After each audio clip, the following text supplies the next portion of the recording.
তো আমি এই ছবিটা দিয়ে মূলত দেখাই দিচ্ছি। হ্যাঁ, তো আমরা প্রথমে কালার রেঞ্জের কাজ দেখবো। কালার রেঞ্জ প্রথমে একটা ডুপ্লিকেট করে নেই, একটা বন্ধ করে রাখি। কালার রেঞ্জ দেখবো। কালার রেঞ্জ এই যে সিলেক্ট থেকে এই যে কালার রেঞ্জ ওকে করলাম। কালার রেঞ্জ ওকে করলে একটা জিনিস মাথায় রাখবেন, যে জায়গাটা সিলেক্ট করতে চান ওই জায়গাটাতে আপনি ক্লিক দিবেন। তো আমার তো ব্যাকগ্রাউন্ডে সিলেক্ট করার আমার উদ্দেশ্য, তাই না? জি ভাই। ব্যাকগ্রাউন্ড একটা দিলাম আমি ক্লিক। এমন অবস্থায় দেখেন এই জায়গায় আমরা যদি একটু লক্ষ্য রাখি,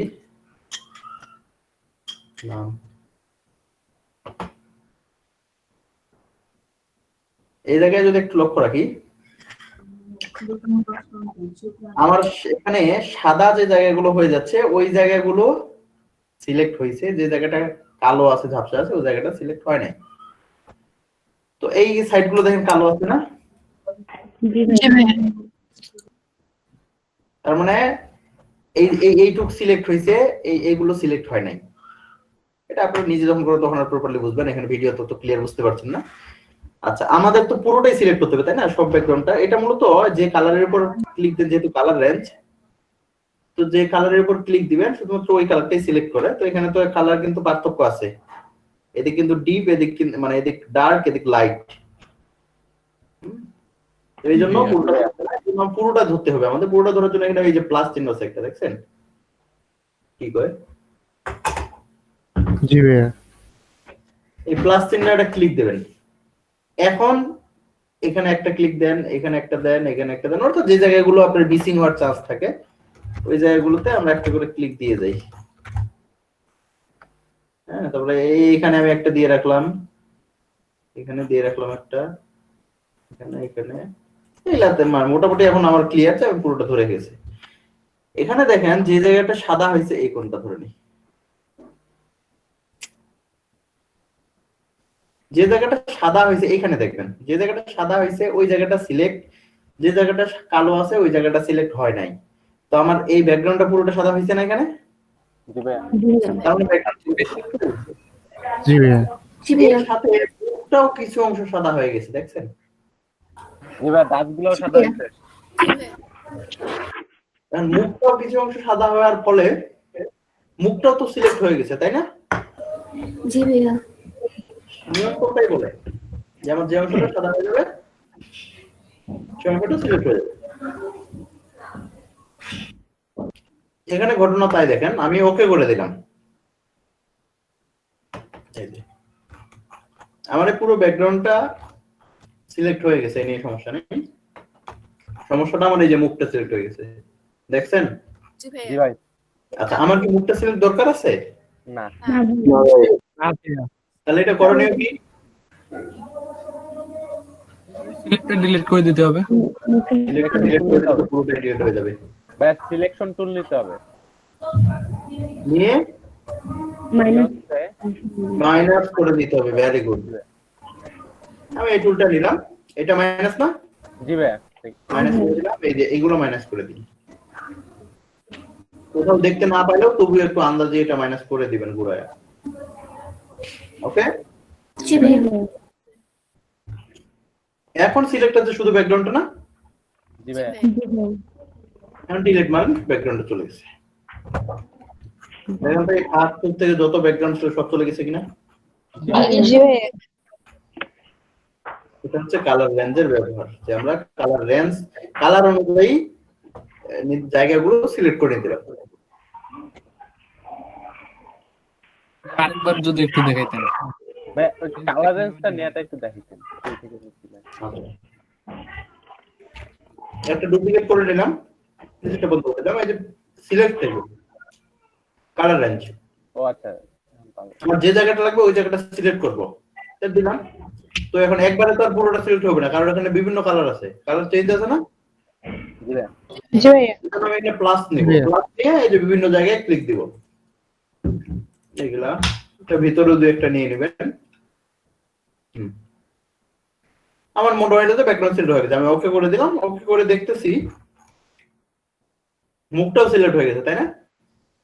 জি ভাইয়া জি ভাইয়া তবে এটা অবশ্যই আগে দেখবেন, ওই জায়গাতেই দেখবেন যে ওটা আসলে সাদা আছে না কালো আছে। হ্যাঁ, এখানে কিন্তু অনেক সময় এইগুলো আপনারা দেখতে পাবেন না, এই ধরনের সিলেকশন গুলো, তবুও দেখবেন যে মুখ সাদা হয়ে যাচ্ছে। এজন্য ওখানে দেখে নেবেন, ওখানে যদি একটুও সাদা সাদা ভাব আসে তাহলে বুঝবেন এটা সিলেক্ট কোনো না কোনো ভাবে আছে। তখন এই সিলেকশনটাকে আমরা মাইনাস করে দিলাম। এটা তো পারবেন তাই না? জি ভাইয়া জি ভাইয়া এখন আমার সিলেক্ট আছে কি, ব্যাকগ্রাউন্ড সিলেক্ট আছে না শুধু? জি ভাইয়া Delete। জি ভাইয়া শুধু ব্যাকগ্রাউন্ড সিলেক্ট আছে, আমি ডিলিট করে দিলাম। হ্যালো, জি ভাইয়া তাহলে এই কালার রেঞ্জের ব্যাপারটা বুঝতে পারছেন তো? জি ভাইয়া জি ভাইয়া ওকে, তাহলে এখানে আমরা আরেকটা কাজ শিখি। ওকে, আমরা ব্যাকগ্রাউন্ড ইরেজার টুলের ব্যবহার দেখছিলাম না। ইরেজার টুল তো ইরেজার এভাবে কেটে দেওয়াই যায়। এটা 100 করে দেই, জি ভাইয়া এভাবে কেটে দেওয়াই যায় তাই না? জি ভাইয়া জি ভাইয়া জি ভাইয়া বাট ব্যাকগ্রাউন্ড ইরেজার টুলটা কি আসলে? এটার নিচেই রয়েছে ব্যাকগ্রাউন্ড ইরেজার টুল। এটার কাজ কি আমি তো বলছিলাম। জি ভাইয়া হুম, শুধু ভাইয়া যে কালারটার উপরে মাউসের কার্সারটা রাখবেন ওইটা ডিলিট হবে, বাকিটা থাকবে না। মার্সের কাছেরটা না, ওই যে প্লাস চিহ্নটা গোলের। হ্যাঁ হ্যাঁ, প্লাস চিহ্নটা ওইটাই বলতেছি।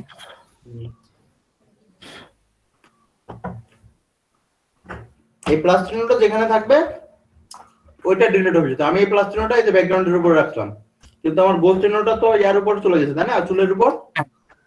এই চুলটা ডিলিট হবে, ব্যাকগ্রাউন্ডটা ডিলিট হবে। বুঝা গেছে? তাহলে কোনখানে নির্দিষ্ট কালার ডিলিট করতে গেলে আমরা এই টুলটাও ব্যবহার করতে পারি তাই না?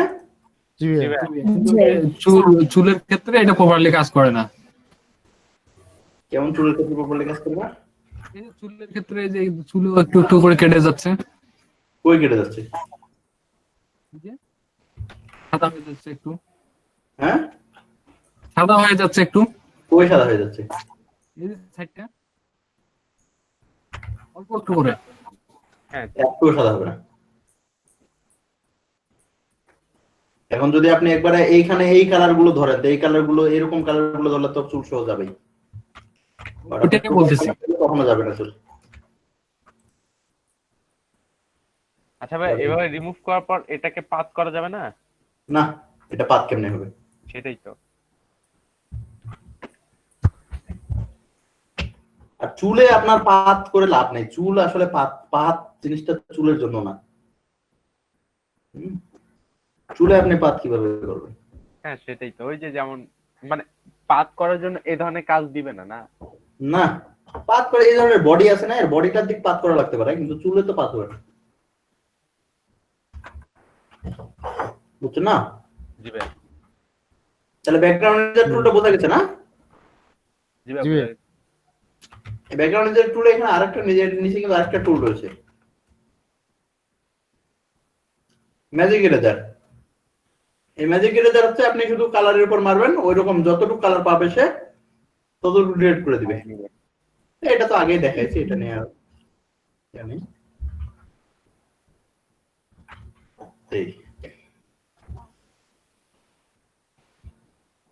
এই মূলত এগুলো দিয়ে মূলত হেয়ার মাস্কিং এর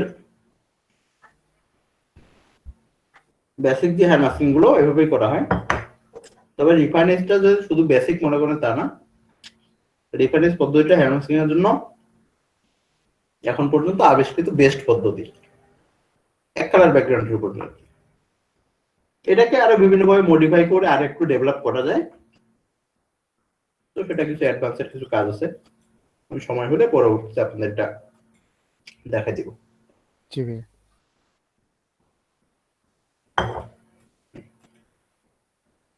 তো এই টুলস গুলো একটু প্র্যাকটিস করেন। ভাইয়া হ্যাঁ, একজন বাই রিকোয়েস্ট আবার দিছে যে উনি বলছে I am looking for Photoshop service, কিন্তু উনি বলেনি কতগুলো ছবি, 3 দিন আর $5 বলছে ব্যাকগ্রাউন্ড রিমুভাল।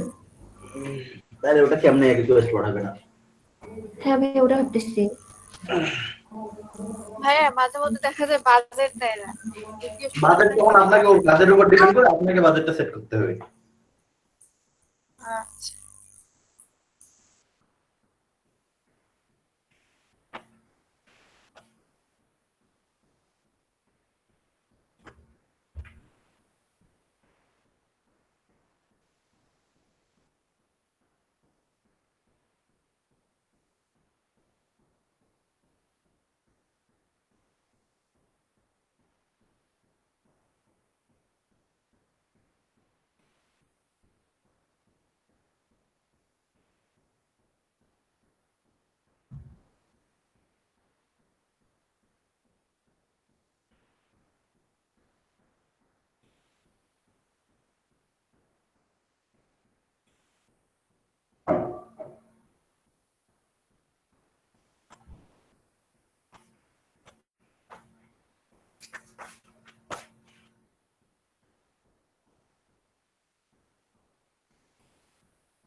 এই দেখেন, এগুলো দ্রুত প্র্যাকটিস করেন। ন্যূনতম মোটামুটি প্রতিদিন একটা করে টপিক যাবে।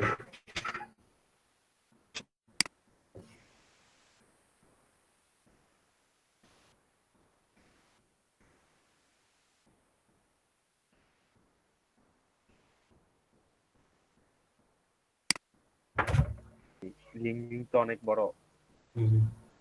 দেখি সময় হলে দেখাবো, প্র্যাকটিস করেন এটাকে।